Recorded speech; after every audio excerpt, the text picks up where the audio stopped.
আপনি যদি মাত্র ১৫৫ টাকায় সীতাকুণ্ড চন্দ্রনাথ পাহাড়ের চূড়ায় পৌঁছাতে চান এবং মাত্র ১৩০০ টাকায় আপনি সীতাকুণ্ড ভ্রমণ করতে চান এবং একটি বাজেট ট্যুরের প্ল্যান থাকে, তাহলে আজকের ভিডিওটি আপনার জন্য। Hello viewer, this is me Abir Rafi, welcome back to another brand new video.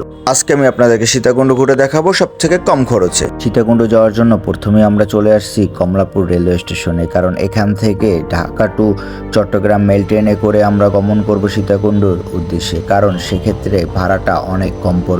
Sitakunda আপনি দুইভাবে ভ্রমণ করতে পারেন, এক আপনি বাসে যেতে পারেন, দুই ট্রেনে। যদি আপনি মেল ট্রেনে যান সেক্ষেত্রে জনপ্রতি ভাড়া পড়বে মাত্র ১৩৫ টাকা। ঢাকা থেকে চট্টগ্রামের উদ্দেশ্যে মেল ট্রেন ছেড়ে যায় প্রতিদিন রাত ১১টা ৪৫ মিনিটে। তো আমরা আমাদের ট্রেনে ওঠার পরে দেখি সবগুলো সিট বুকিং ছিল, মানে হচ্ছে এখানে ম্যাক্সিমাম মানুষ হচ্ছে টিকিট ছাড়া ভ্রমণ করতেছিল। তো টিটি অফিসাররা এসে তাদের সবাইকে উঠিয়ে দিয়ে যাদের টিকিট ছিল তাদেরকে বসতে দিয়েছিল। তাই আপনাদেরকে বলবো, আপনারা কখনোই এই অসৎ উপায়টা অবলম্বন করবেন না, কারণ মাত্র ১৩৫ টাকা খুব একটা বেশি অ্যামাউন্ট না।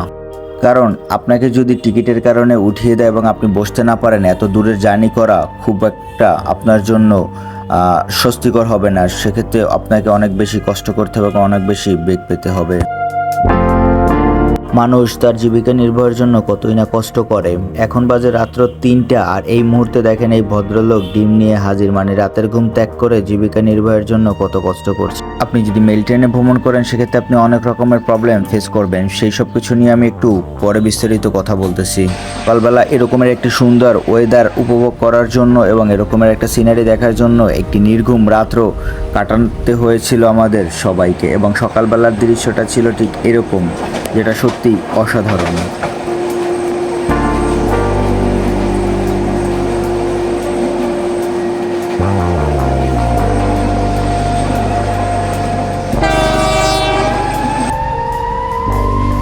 অবশেষে অপেক্ষার অবসান ঘটিয়ে আমরা সবাই পৌঁছে গেলাম সীতাকুণ্ড রেলওয়ে স্টেশনে, এবং এখানে যে পরিমাণে মানুষ নামছে দেখে মনে হচ্ছে ঢাকা থেকে সব মানুষ সীতাকুণ্ডের উদ্দেশ্যে এই ট্রেনে যাত্রা করেছে।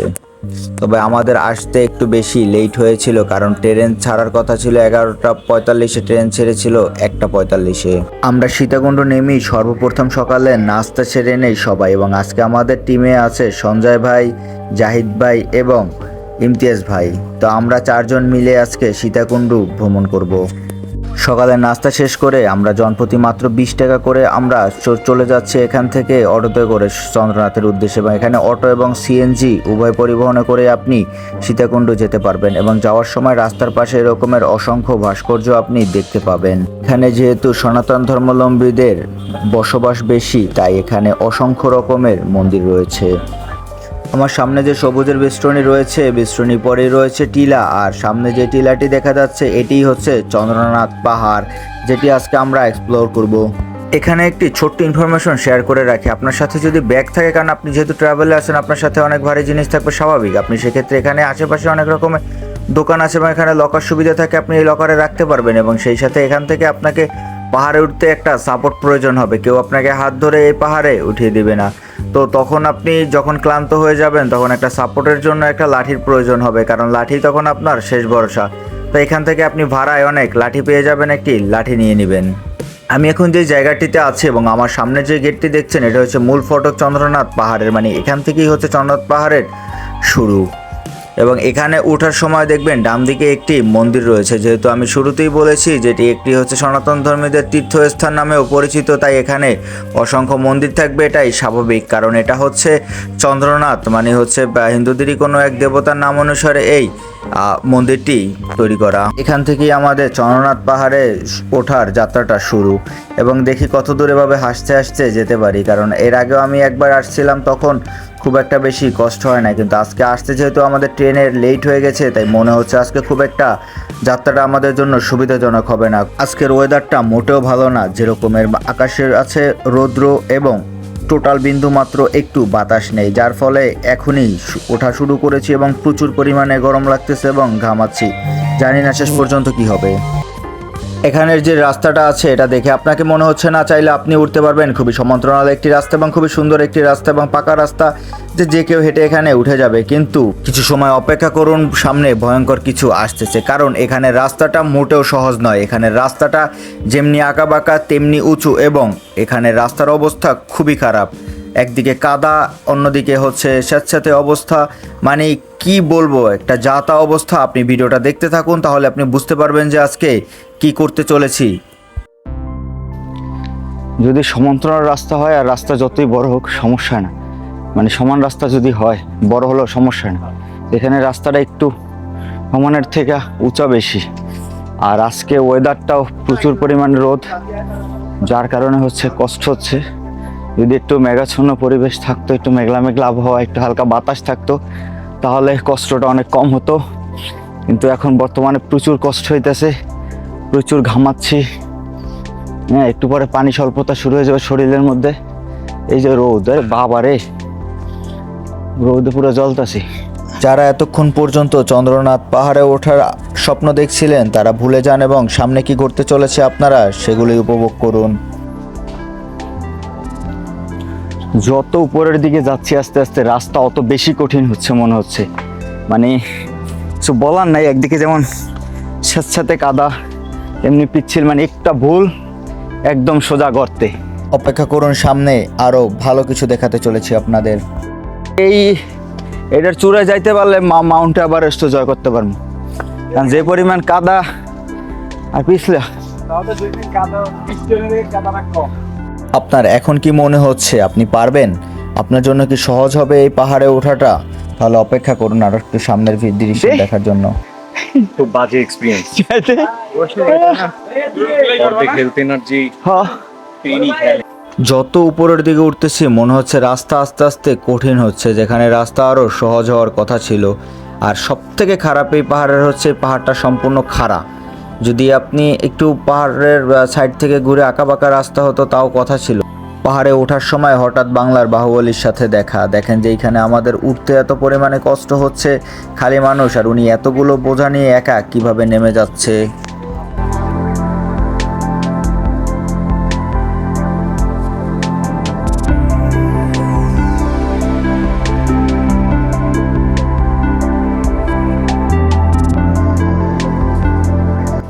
সাহস থাকা ভালো, কিন্তু এই চন্দ্রনাথে ওঠার মতো দুঃসাহস সবাই দেখাতে যাবেন না। যাদের পায়ে সমস্যা আছে, যাদের হার্ট দুর্বল, যারা খুব একটা বেশি কষ্ট সহ্য করতে পারেন না, তারা ভুলেও চন্দ্রনাথ পাহাড়ের কথা চিন্তাও করবেন না। আপনি টায়ার্ড হয়ে গেলে এখানে আপনি খাওয়ার জন্য কিছু না কিছু আপনি পেয়ে যাবেন, কারণ আপনি যতই উপরে যাবেন আপনি ছোট ছোট টং দোকান পাবেন এবং আপনি এখান থেকে খেতে পারবেন। কিন্তু এখানে আপনার খাবারের দামটা একটু তুলনামূলক বেশি। এখানে আপনি বিভিন্ন রকমের দেশি ফল ফ্রুটের সাথে পানি পাবেন, এবং পানি আপনি নিচে যেটা 40 টাকা, উপরে উঠতে উঠতে ওই পানি 80 টাকা কিংবা 100 টাকা হয়ে যেতে পারে, কিন্তু আপনি পানি এবং দেশি ফল ফ্রুট এখানে আপনি পাবেন। নিচ থেকে যখন এই পাহাড় দেখেছিলাম তখন মনে হয়েছিল যে এই 5 থেকে 10 মিনিটের মধ্যে উঠে যাব, কিন্তু এখন উপরে যতই যাচ্ছে মনে হচ্ছে সময় শেষ হচ্ছে না, সময় আরও বাড়তেছে, সময় আরও লাগতেছে।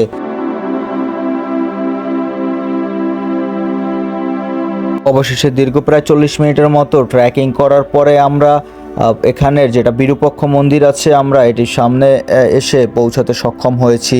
এবং এখানে বলে রাখি, দুইটি মন্দির রয়েছে, একটি হচ্ছে বিরূপক্ষ মন্দির, আরেকটি হচ্ছে চন্দ্রনাথ মন্দির। এখানে মূলত দুইটি টিলায় দুইটি মন্দির রয়েছে, এবং এটি আছে এখন আমরা এখানে ছোট টিলায়, এবং এরপরে যেতে হবে বড় টিলায়। আজ আমি আপনাদের নিয়ে এসেছি বাংলাদেশের অন্যতম সুন্দর প্রাকৃতিক ও ঐতিহাসিক স্থান সীতাকুণ্ডে। সীতাকুণ্ড চট্টগ্রাম বিভাগের চট্টগ্রাম জেলার একটি উপজেলা।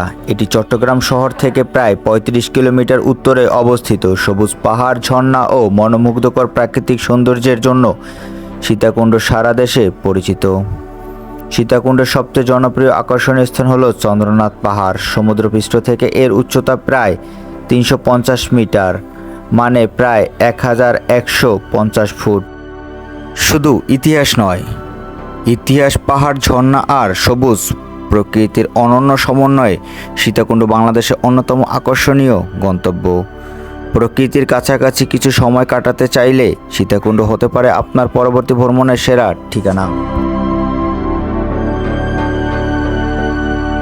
বিরূপক্ষ মন্দিরের টিলা ভ্রমণ শেষে এখন আমরা চলে যাচ্ছি চন্দ্রনাথ মন্দিরের টিলায়। এখানে একটি ছোট্ট বিরতি নিয়ে আমরা পানি এবং বিভিন্ন রকমের দেশীয় ফল খেয়ে নিয়েছি, যাতে শরীরে আবার পুনরায় শক্তি ফিরে পাই, কারণ এখানে প্রচুর পরিমাণে শক্তি ব্যয় হয়েছে।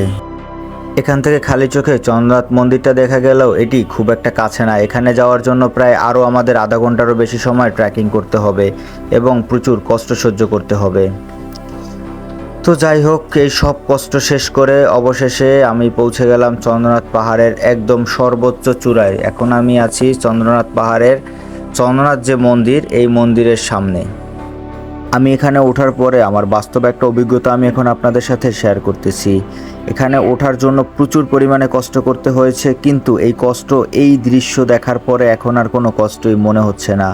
তার মানে এইটাই যে জীবনে ভালো কিছু আপনাকে অর্জন করতে হলে আপনাকে কষ্ট করতেই হবে। আপনি যদি একটু কষ্ট সহ্য করে একটু ধৈর্য ধরে আপনি এই পাহাড়ে উঠতে পারেন, তাহলে আপনি অনেক সুন্দর সুন্দর দৃশ্য আপনি এখানে এসে উপভোগ করতে পারবেন। এখানে আসার সম্পূর্ণ খরচের একটি তথ্য আমি আপনাদের সংক্ষেপে দিতে চাই। সেটি হচ্ছে, এখানে আপনি যদি ঢাকা কমলাপুর থেকে ট্রেনে আসেন, সেক্ষেত্রে আপনার খরচ হবে মাত্র 135 টাকা, এবং ওইখান থেকে আপনাকে সীতাকুণ্ড পাহাড় পর্যন্ত আসতে লাগবে জনপ্রতি 20 টাকা। মানে আপনি 155 টাকার মধ্যে আপনি সীতাকুণ্ড পাহাড়ে আপনি ভ্রমণ করতে পারবেন। কিন্তু আপনি যদি বাসে আসেন, সেক্ষেত্রে খরচটা বেড়ে হয়ে যেতে পারে 1000 টাকা পর্যন্ত। সীতাকুণ্ড পাহাড়ের সর্বোচ্চ চূড়ায় অবস্থিত ঐতিহাসিক চন্দ্রনাথ মন্দির, যা হিন্দু ধর্মাবলম্বীদের একটি গুরুত্বপূর্ণ তীর্থস্থান। প্রতি বছর এখানে দেশ বিদেশ থেকে হাজারো দর্শনার্থী ও তীর্থযাত্রী আসেন। সীতাকুণ্ড শুধু ধর্মীয় গুরুত্বেই নয়, এটি প্রাকৃতিক সৌন্দর্যের জন্য বিখ্যাত। এখানে রয়েছে সুপ্তধারা ঝর্ণা, সহস্রধারা ঝর্ণা, গুলিয়াখালী সমুদ্র সৈকত ও ইকো পার্ক, যা প্রাকৃতিক প্রেমীদের জন্য অসাধারণ ঘোরার জায়গা। আমি আজকে চেষ্টা করেছি এই জায়গাটার সম্পূর্ণ একটি লাইভ এক্সপিরিয়েন্স আপনাদের সামনে তুলে ধরার, কারণ অনেক ইউটিউবার আছে যারা ভিডিও মেক করে এবং আপনাকে বলবে আপনি 1000 টাকায়, 900 টাকায়, 800 টাকায় আপনি সম্পূর্ণ এই সীতাকুণ্ড ঘুরতে পারবেন, এবং তারা একটা রূপরেখা আপনাকে দিয়ে দেবে। কিন্তু সেক্ষেত্রে কিন্তু আপনাকে প্রচুর প্রচুর প্রচুর পরিমাণে কষ্ট করতে হবে। কারণ আপনি যদি সীতাকুণ্ড মেল ট্রেনে আসেন, সেক্ষেত্রে একটি নির্ঘুম রাত আপনাকে কাটাতে হবে, এবং আপনাকে সেক্ষেত্রে অনেক রকমের আপনাকে পেইন সহ্য করতে হবে, এবং আপনি সকালে এসেই আপনি এত কষ্ট করার পরে আপনি পাহাড়ে উঠতে পারবেন কি না, এটাও ডিপেন্ড করে আপনার শক্তির উপরে, যে আপনি সেই শক্তি আপনার থাকবে কি না। সীতাকুণ্ড পাহাড় থেকে নামার সময় এই বটগাছতলা এখানে এরকমের একটি ছোট্ট দেশীয় বাজার দেখতে পাবেন। সেখানে সম্পূর্ণ রকমের দেশীয় ফল এবং বিভিন্ন রকমের পানীয় খাবার পাওয়া যায়, এবং এখান থেকে আপনি চাইলে আপনার তৃষ্ণা নিবারণ করে তারপরে আপনি সীতাকুণ্ড পাহাড় থেকে নিচে নামার সিদ্ধান্ত নিতে পারেন। তো আমি অবশ্যই বলবো আপনারা এখানে এসে আগে একটু বেশি রেস্ট নিয়ে নেবেন, তারপরে হচ্ছে আপনারা আবার নিচে নামা শুরু করবেন, কারণ নিচে নামার রাস্তাটাও খুব একটা সহজ নয়। তো চলুন আপনাদের আমি এখন নিচে নামার যে রাস্তাটা সেটা দেখাই। এখানে উঠতে যতটা না কষ্ট, আমার এখন মনে হচ্ছে এর থেকে নামতে আরো বেশি কষ্ট হচ্ছে। এই তো, যদি কারো পাপের প্রায়শ্চিত্ত করার ইচ্ছা থাকে আর যদি কোনো জায়গা না থাকে, তাইলে সীতাকুণ্ড মারে চন্দ্রনাথ পাহাড়ে উঠতে পারেন। কি মজা রে, কি মজা! মন চায় রাস্তায় ঘুমায় থাই, এত সুন্দর। আই শালার, এসে তো ওই যে ম্যান ভার্সেস ওয়াইল্ড ইয়ের ওই বেয়ার গ্রিলসেরও তো মনে হয় এত কষ্ট করে নাই কোনো ভিডিওতে।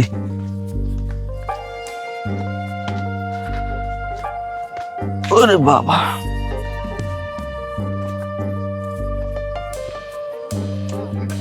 যারা সীতাকুণ্ড আসতে চান এবং চন্দ্রনাথ পাহাড় ভ্রমণ করতে চান, এই ভিডিওটা সম্পূর্ণ তারা দেখবেন, এবং আপনার যদি মনে হয় যে না আপনি এতটা পেইন নিতে পারবেন এবং আপনি এত কষ্ট সহ্য করে উঠতে পারবেন এবং এরকমের খাড়া ঢাল সিঁড়ি বেয়ে আপনি নামতে পারবেন, তাহলে আমি বলবো ওয়েলকাম টু চন্দ্রনাথ পাহাড়, আপনি ভাই চন্দ্রনাথ পাহাড়ে আসতে পারেন। রোজ জীবনে যদি কারো পাপের প্রায়শ্চিত্ত করার কোনো জায়গা না থাকে আর যদি করার একান্ত ইচ্ছা থাকে, ওয়েলকাম টু চন্দ্রনাথ ভাই। এই যে অবস্থা, উঠছি এক অবস্থা নেই, যে এই যে হাঁটু কাঁপতাছে, এই খাড়া সিঁড়ি পার হয় নামা লাগবে, এই অবস্থা। আর জীবনে চন্দ্রনাথ আমুনা, হয়তো সীতাকুণ্ড আইতে পারি, ঝর্ণা আইতে পারি, মাগার চন্দ্রনাথ আর আমুনা এই যে এর শেষ কোন জায়গায় কইতে পারি না। এই যে পুরা পাও কাঁপতাছে। এই যে গির কি কোনো পাপ করছিলেন কেউ?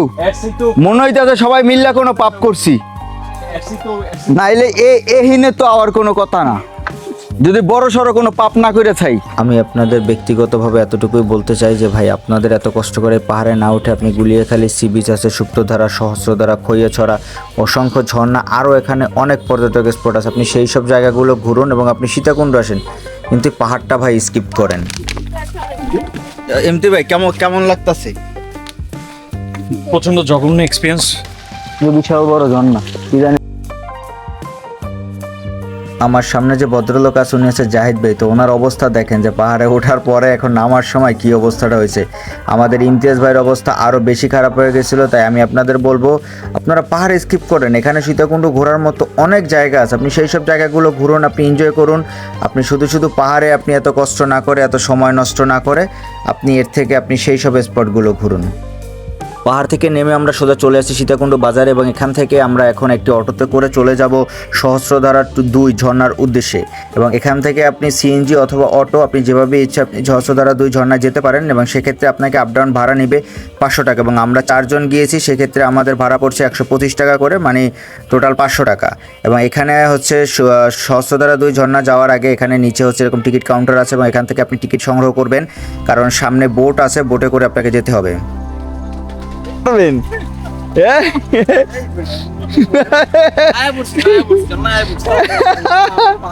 এখানে সহস্রধারা 2 ঝর্ণায় যাওয়ার সিঁড়ি দিয়ে ওঠার সময় আমাদের ইমতিয়াজ ভাই স্লিপ করে, মানে ওনার অবস্থা খুবই খারাপ হয়ে যায় সীতাকুণ্ড পাহাড় থেকে নামার পরে। তো এই কারণে আমি আপনাদের বলবো যে আপনি পাহাড় স্কিপ করুন, অন্য সব জায়গায় ঘুরুন। ওই যে সামনে যে বোট দেখতেছেন এই বোটটা আসতেছে এবং সামনে যে সবুজ পাহাড় আছে পাহাড়ের পরেই হচ্ছে সেই সহস্রধারা 2 ঝর্ণা। এবং আমরা এখন সবাই মিলে সেই সহস্রধারা 2 ঝর্ণায় যাব এবং ওইখানের দৃশ্য আমি আপনাদেরকে দেখাবো এবং উপভোগ করব। অবশেষে বোট থেকে আমরা এখন নামবো এবং বোট থেকে নেমে আমরা সহস্রধারা 2 ঝর্ণার উদ্দেশ্যে রওনা দিব। সামনেই হচ্ছে সহস্রধারা 2 ঝর্ণা।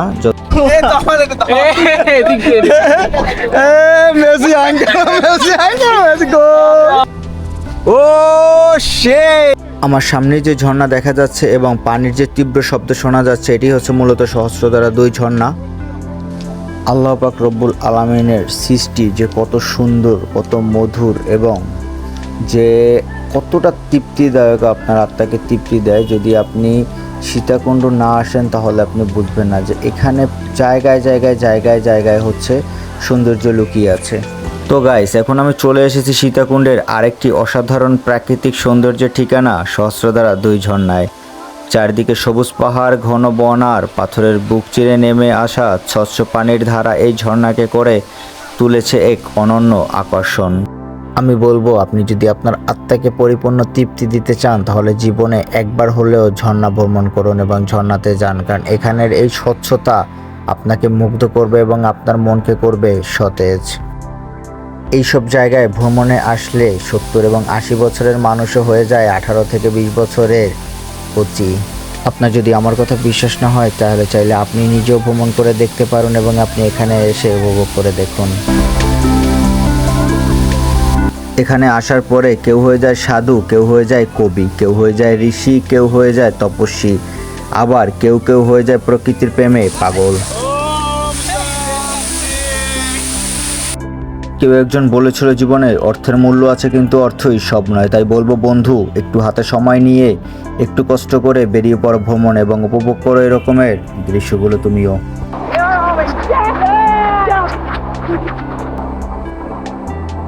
বর্ষাকালে ঝর্ণার সৌন্দর্য আরও কয়েক গুণ বেড়ে যায়। প্রাকৃতিক নীরবতা, শীতল বাতাস আর ঝর্ণার কলকল শব্দ মনকে এক অন্যরকম প্রশান্তি দেয়। সীতাকুণ্ড ভ্রমণে এলে সহস্রধারা 2 ঝর্ণা অবশ্যই এমন একটি জায়গা যা আপনার ভ্রমণকে করে তুলবে আরও স্মরণীয়। বন্ধু, 4 দেওয়ালের মধ্যে বন্দি জীবনকে ভুলে বেরিয়ে পড়ো ভ্রমণে এবং তুমি উপভোগ করো এরকমের সুন্দর দৃশ্য এবং উপভোগ করো এরকমের প্রাকৃতিক সৌন্দর্যগুলোকে। তাই বন্ধু, চলে আসো সীতাকুণ্ড ভ্রমণে।